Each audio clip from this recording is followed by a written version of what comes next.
कभी यूक्रेन ने भारत को समझा था बच्चा, आज भारत से मांग रहा है शांति की भीख। अटल के अपमान का मोदी ने ले लिया बहुत बड़ा बदला। ये बात सालों पुरानी नहीं है, बस 24 साल पुरानी है। तब भारत के हालात भी परमाणु हथियार के मामले में यूक्रेन की तरह ही थे। जैसे आज यूक्रेन के पास परमाणु बम नहीं है, वैसे तब भारत के पास नहीं थी। तो दुनिया भारत को आंख दिखा देती। यूक्रेन तब भारत को अमेरिका के इशारे पे डराने की कोशिश करता था।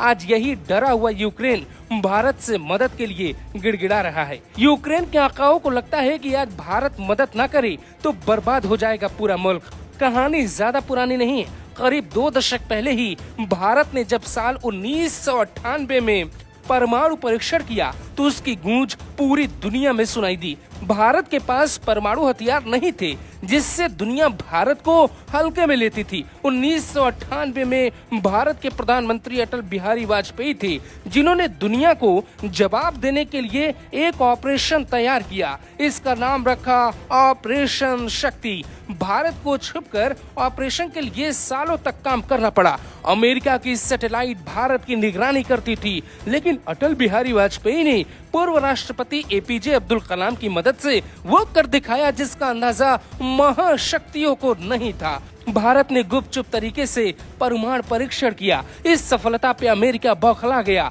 अमेरिका का पालतू यूक्रेन तब उछल रहा था, भारत को आंख दिखा रहा था। तब उसने ऑपरेशन शक्ति के खिलाफ अमेरिका के कहने पर भारत के खिलाफ कैंपेन भी शुरू किया। दुनिया के 25 देश भारत के खिलाफ थे, जिसमें एक देश यूक्रेन भी था। परमाणु परीक्षण के खिलाफ अमेरिका ने एक प्रस्ताव बनाया कि भारत ऐसा नहीं कर सकता। उस प्रस्ताव पर जिन 25 देशों ने हस्ताक्षर किया उसमें यूक्रेन का नाम भी शामिल था। धमकी दी गई कि भारत अपने परमाणु परीक्षणों पर रोक लगाए। भारत का ऑपरेशन शक्ति अभियान नहीं रुका, भारत परमाणु शक्ति बना। और आज ठीक बात 24 साल बाद समझिए मोदी कितने पावरफुल हैं ये हम नहीं बताएंगे, यूक्रेन बताएगा। दुनिया की कूटनीति में मोदी की ताकत क्या है वो भी यूक्रेन खुद समझाएगा। यूक्रेन की सरकार ही नहीं, यूक्रेन की जनता भी मोदी की तरफ क्यों देख रही है ये भी खुद वही बताएगा। उसे उम्मीद है कि संकट के वक्त अगर कोई कुछ कर पाएगा तो वो हिंदुस्तान के शक्तिशाली नेता मोदी ही कर सकते हैं। जो भारत की तारीफ नहीं सुनना चाहते वो अभी इस रिपोर्ट को बीच में छोड़कर जा सकते हैं, क्योंकि यूक्रेन ने जो कहा उससे हर भारतीय का सीना गर्व से चौड़ा होगा। सुनिए यूक्रेन की एक एक बातें राजदूत ने क्या कह डाला। यूक्रेन के राजदूत ने कहा, हम भारत से मदद की गुहार लगा रहे हैं, वो इस संकट में हमारी मदद कर सकता है। मोदी जी दुनिया के सबसे ताकतवर और सम्मानित नेताओं में से एक हैं। नहीं पता कि दुनिया के कितने नेताओं की पुतिन सुनेंगे, लेकिन मोदी जी से मुझे काफी उम्मीद है। अगर वो अपनी आवाज पुतिन के सामने उठाएं तो पुतिन शायद इस बारे में सोचेंगे। मुझे उम्मीद है कि मोदी जी पुतिन को किसी तरह से प्रभावित करने की कोशिश करेंगे। इस मुश्किल हालात में हमें सिर्फ भारत बचा सकता है। यूक्रेन के राजपूत डॉक्टर इगोर पोलिखा का ये बयान सुनकर न जाने कितनों को बुरा भी लगा होगा। जो यूक्रेन अब तक अमेरिका के कहने पर बंदर की तरह उछलता था, वो आज भारत से मदद मांग रहा है। अमेरिका ने उससे जंग में झोंक कर ऐसा धोखा दिया कि उसकी अक्ल काम नहीं कर रही। अमेरिका से उसकी उम्मीदें धराशायी हुई तो भारत से गुहार लगा रहा है।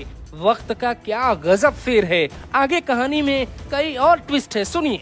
कहानी इतनी नहीं है, भारत क्या कर सकता है ये समझिए। 70 के दशक में एक गाना आया, मेरा जूता है जापानी, ये पतलून इंग्लिशतानी, सर पे लाल टोपी रूसी, फिर भी दिल है हिंदुस्तानी। मतलब समझा देते हैं, रूस के साथ भारत का रिश्ता हमेशा अच्छा रहा।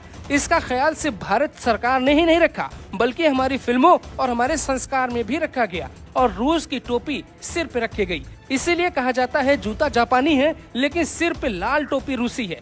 जब दुनिया भारत के ऑपरेशन शक्ति का विरोध कर रही थी तब रूस ने खुल के भारत का साथ दिया था। भारत के साथ रूस की इस दोस्ती का वास्ता देखकर ही यूक्रेन मोदी से मदद की उम्मीद लगाए बैठा है। जिस यूक्रेन ने अटल बिहारी वाजपेयी का अपमान किया था वो आज मोदी से मदद मांग रहा है। मोदी को फेंकू कहने वाले, कमजोर कहने वालों ने अगर ये रिपोर्ट आखिरी तक देख ली होगी तो ये भी कम हैरानी की बात नहीं। वो अपनी बीपी चेक करवा ले, लेकिन ये तो गारंटी है देश पे गर्व करते हैं तो उन राष्ट्रभक्तों का सीना और फूल गया होगा, क्योंकि दुनिया भर की निगाहें भारत पे हैं और दुनिया भर के देश भारत की तारीफ कर रहे हैं। तारीफ मोदी की हो तो भी हिंदुस्तान की होगी, और हिंदुस्तान की हो तो हर हिंदुस्तानी की होगी। Bureau report, global Bharat TV.